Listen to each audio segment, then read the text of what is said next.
Bonsoir chers amis et bienvenue à votre moment détente du jeudi soir. Moment détente que nous partageons avec vous depuis quelques mois, où nous partageons avec vous des passages d'œuvres littéraires, nous partageons avec vous des petites astuces, nous parlons œnologie, nous parlons passion. Depuis quelques semaines, nous avons entamé ce livre, le partage de ce livre avec vous à la croisée des chemins, d'un auteur burkinabé, William Kombari, que nous découvrons avec vous depuis un moment déjà. Au début de l'histoire, au chapitre 1 que nous avons partagé avec vous, il était question du jeune personnage principal qui malheureusement a perdu sa bien-aimée en traversant une route, qui s'est fait malheureusement renverser par un engin, alors que ce dernier se moquait d'elle, de sa peur de traverser la route. Au chapitre 2, nous avons la semaine passée découvert le deuxième personnage du livre, Lydie, qui nous a parlé de son ange gardien, qui nous a fait découvrir son ange gardien qui l'a sauvé de son accident qu'elle a eu. Ce soir, nous allons vous lire un passage où nous retournons au premier personnage principal pour découvrir ce qu'il devient après cette scène où il a perdu sa bien-aimée, où après il s'est retrouvé dans les mailles des autorités judiciaires parce qu'ayant tabassé un jeune homme qui s'est moqué de lui. Donc, nous voici donc au chapitre 3 ce soir, qui dit ceci à partir de la page 41.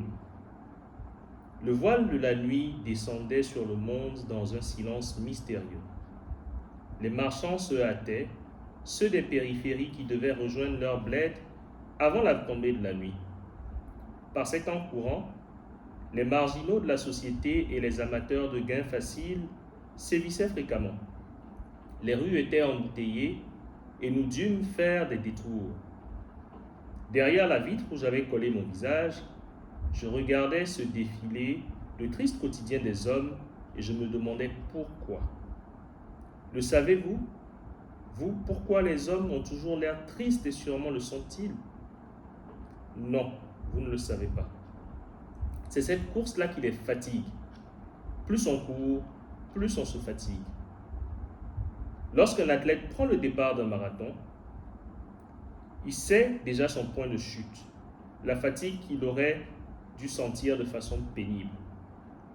Il la prend comme un moyen pour atteindre un objectif précis, la médaille d'or. Mais cette course-là finit toujours, quel qu'en soit le résultat.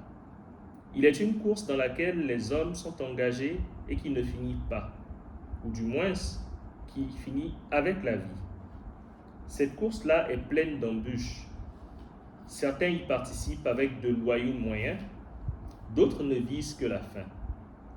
Cette course à laquelle on prend part dès la naissance, qu'on soit valide ou pas, c'est la course au pouvoir, de l'argent. Cette course-là aliène puisqu'elle épanouit les hommes. Elle corrompt leur esprit et tout ce qui reste de noble en eux.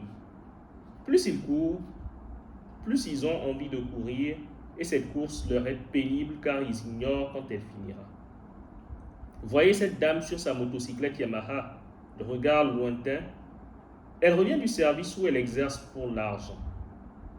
Je regarde ce monsieur élégamment vêtu, parlant avec son téléphone cellulaire à je ne sais qui dans sa voiture haut de gamme. Lui aussi est dans la course. Peut-être est-il dans le peloton de tête. Je pense au juge qui m'envoie paître dans un endroit dont le trajet pour s'y rendre est déjà trop long. Lui aussi est dans la course au même titre que ce mendiant qui tend la main. L'argent qu'il reçoit n'est pas un don de ce qu'il a reçu. Non, c'est un investissement du donneur pour bénéficier par la grâce de Dieu d'un second souffle dans cette course au pouvoir de l'argent. Oui, voilà pourquoi les hommes sont tristes, simplement parce qu'ils ne prennent pas le temps de vivre. Parce que dans cette course effrénée, ils ne s'arrêtent jamais pour se rendre compte qu'ils ont déjà ce après quoi ils courent, le bonheur. Alors, Achille, à quoi penses-tu? Me demanda un des gendarmes qui m'accompagnait. À rien, oui à la vie. La vie n'est donc rien pour toi. Elle est simplement triste pour moi. Elle se moque de moi. Petit, arrête, tu me fais marrer. La vie se moque-t-elle déjà de toi? Je ne répondis pas. Cette phrase, je l'avais prononcée machinalement sans y penser. Mais ce mot, déjà, m'avait fait tiquer. Était-ce à dire que la vie ne cesserait pas de se moquer de moi? Je regardais ce portail devant lequel nous avons stationné. Un haut mur s'élevait de part et d'autre. Au pied de celui-ci, il y avait quelques fleurs éparses. Sur un côté du mur étaient inscrits ces mots qu'on me traduira plus tard et qui disaient « La vie est un combat ». Le portail s'ouvrit sur une petite dame noire qui se fit très docile. Elle me salua et, en me caressant la tête, me souhaita la bienvenue à la maison. « Pourquoi es-tu si triste ?» s'enquit-elle, avant d'ajouter qu'il me faut laisser tous mes souvenirs à la porte avant d'entrer dans le centre. Je la regardai sans comprendre, mais elle ne me dit plus rien. Elle remplit les papiers que lui avait tendus un des gendarmes, celui-là même qui me dit qu'il reviendrait me voir très souvent. Il s'appelait Raïm. Une vaste cour s'étalait devant nous au milieu de laquelle il y avait un mât et une étoile fournées par des pierres peintes à la chaux. La dame me fit visiter les lieux en compagnie d'un autre qui était arrivé peu de temps avant moi. Il y avait la salle de garde à l'entrée et en face la salle des visiteurs. Adjacent à elle, il y avait le foyer. Près du foyer était la cuisine et le réfectoire. Puis on trouvait dans l'ordre le magasin, la salle de classe, une mini-bibliothèque. À l'arrière-cour du foyer, il y avait un petit terrain de sport d'environ 200 mètres carrés. À l'étage, il y avait les dortoirs et la direction de laquelle on voyait nettement les autres composantes du centre. Oui, c'est comme cela qu'on appelait cette prison pour enfants, le centre. Nous avons dîné à 19h avant d'aller nous coucher. Il y avait environ une cinquantaine de jeunes de moins de 18 ans au centre. Ils venaient de divers horizons avec divers motifs. Nous étions 10 par chambre et ce soir-là, je m'endormis aisément. Je pensais à ma mère quelque temps, mais la fatigue finit par me vaincre. C'est un coup de sifflet qui me réveilla en sursaut à 6h du matin. Je fis ma toilette, pris mon petit déjeuner à 6h30. À 7h moins le quart, nous étions au drapeau. Le lever des couleurs nationales terminé, nous fûmes officiellement présentés aux autres membres du centre. La direction comprenait en tout 11 membres, dont 5 femmes. Nous avons ensuite rejoint la salle des cours. En fait, je faisais partie du 3e groupe réservé aux plus jeunes. Ce matin-là, nous avions un cours d'éducation civique et morale. Séance dispensée par une jeune femme bénévole, porteuse de petites lunettes. J'étais assis à la première ligne et elle me parlait d'une voix docile. Elle avait posé un regard sympathique sur moi avant de s'assurer que j'étais l'un des nouveaux venus. Elle s'enquit de mon niveau d'instruction et me posa bien d'autres questions auxquelles je donnais des réponses qui semblèrent satisfaisantes. Elle parlait les principales langues du pays et prenait le temps de nous parler et surtout de nous écouter. Elle nous fit chanter l'hymne national et nous en expliqua le sens. Aussi, ce matin-là, elle nous parla des armoiries et des symboles de l'État qu'il fallait respecter. C'est alors que quelqu'un demanda à quoi servait le drapeau, ce tissu devant lequel chaque matin nous devions chanter l'hymne. Le mot tissu avait fait rire toute la classe et je m'étais retourné pour voir mon collègue qui avait posé la question. C'était un petit garçon, sûrement moins âgé que moi. Son visage était serein et il attendait une réponse. L'institutrice s'en fut près de lui et lui caressa la tête. Il se rassit, souriant, avide d'apprendre. Le drapeau, c'est vrai, est un tissu. Mais il n'est pas un tissu comme les autres. Plus qu'un tissu, c'est le symbole le plus expressif et le plus représentatif de la nation. Elle fit sortir de son tiroir un drapeau et le colla sur le tableau avant de continuer. Il y a dans le monde autant de drapeaux qu'il y a de pays, et tous sont différents les uns des autres. Le drapeau a toujours une signification. Celui de notre pays est composé de 2 bandes horizontales identiques rouges et vertes, frappées en son milieu d'une étoile jaune or à 5 branches. Le rouge symbolise le sang versé par ceux-là qui ont lutté pour l'indépendance du pays. L'étoile jaune, or, c'est le guide qui nous éclaire sur le chemin du développement. Le vert représente la nature, l'agriculture, principale source de revenus. Tous les Burkinabés, vous, toi et moi, se reconnaissent dans ce drapeau. As-tu déjà quitté le Burkina? Demanda-t-elle au petit garçon. Non, fit-il. Un jour, lui dit-elle, tu auras la chance de voyager à l'extérieur. Et c'est à l'étranger qu'on apprécie mieux le sens du drapeau. À ce moment-là, où tu le regarderas flotter, tu reverras ton pays, tes amis, ton institutrice et le centre. À travers le drapeau, tu verras ton pays. Et tu sauras mieux que ce tissu-là, c'est le Burkina. Il est important pour toute personne qui se réclame de la nationalité d'un État d'honorer son drapeau, de connaître et comprendre son hymne et sa devise. Sans cela, on ne peut être citoyen d'un quelconque pays. C'est important. Quand chaque matin vous chantez l'hymne national, vous dites d'abord bonjour à tous les compatriotes et réaffirmez par là même votre appartenance à ce pays. Alors Aziz, montre-nous que tu es un Burkinabé en chantant l'hymne. Le jeune garçon se leva et chanta en tâtonnant vers la fin. Il fut applaudi. Le cours continua avec la devise, les armoiries et bien d'autres symboles étatiques.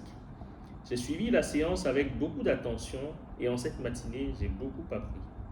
À 11 heures, nous sommes allés à la bibliothèque pour suivre une projection. Ma vie au centre commença ainsi, dans une ambiance plutôt plaisante, ne nous laissant même pas le temps de penser à la vie extérieure. Un mois après mon arrivée au centre, je reçus la visite de Raïm. Il était venu voir si j'allais bien. Il ne portait pas la tenue et avait l'air si différent. Nous avions beaucoup parlé de tout, des conditions de vie, de ma tenue, de mes relations avec les autres.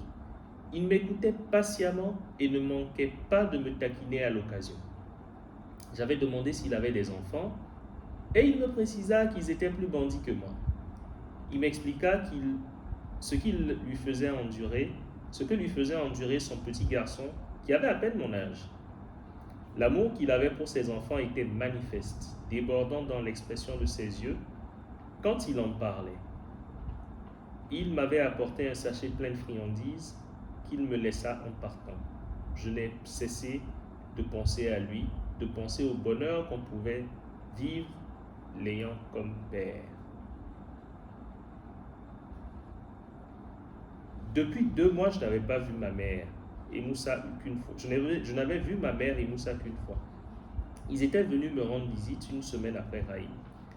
Maman m'avait demandé si on prenait correctement soin de moi. Si je n'étais pas maltraité, je l'avais rassuré en son terme. Et son terne visage s'était à nouveau illuminé.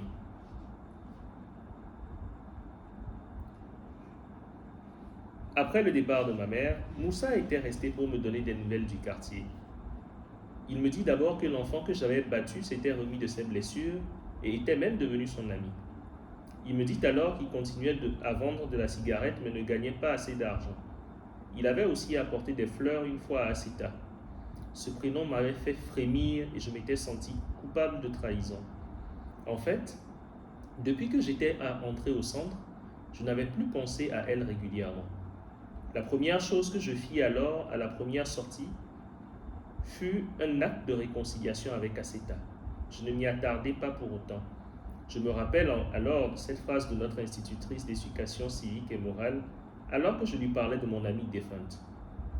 La vie est souvent injuste, m'avait-elle dit. Elle nous prive de ceux qu'on aime au moment où nous nous y attendons le moins. Mais ces épreuves de la vie ne doivent pas être pour nous des points de chute irréversibles. Mais c'est pétri de cette expérience que nous affrontons au mieux l'avenir et ses incertitudes. L'essentiel, après la chute, est de toujours se relever, et toi, tu es assez fort pour ne pas rester couché. J'avais tellement d'admiration pour Madame Solange, oui, tel était son nom. Elle nous conseilla et nous instruisait en tout temps. Après le cimetière, je suis allé voir ma mère dans le restaurant où elle travaillait. Elle venait d'avoir une promotion, elle rayonnait. Elle me fit servir un plat succulent et nous parlâmes surtout des temps heureux que nous avions eus dans notre petite vie. Je partis tôt du restaurant et maman promit de me rendre visite un de ces week-ends libres. Chers amis, c'était une partie du chapitre 3. Nous parlons de ce, ou nous disons, nous raconter un peu l'histoire de notre premier personnage principal. Un petit rappel a été fait en début de cette vidéo, qui se retrouve dans le centre où il doit être remis sur le chemin où il fait de nouvelles expériences. Souhaitez-vous connaître la suite? Souhaitez-vous savoir s'il est sorti du centre ou si Lydie l'a rejoint? Nous vous invitons à vous abonner, nous vous invitons à cliquer sur le petit pouce bleu, le petit pouce j'aime, et rendez-vous jeudi prochain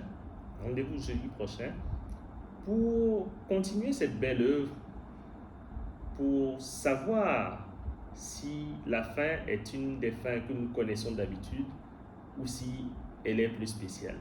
Chers amis, c'était votre moment détente du jeudi soir. Merci, portez-vous bien et bonne soirée chez vous.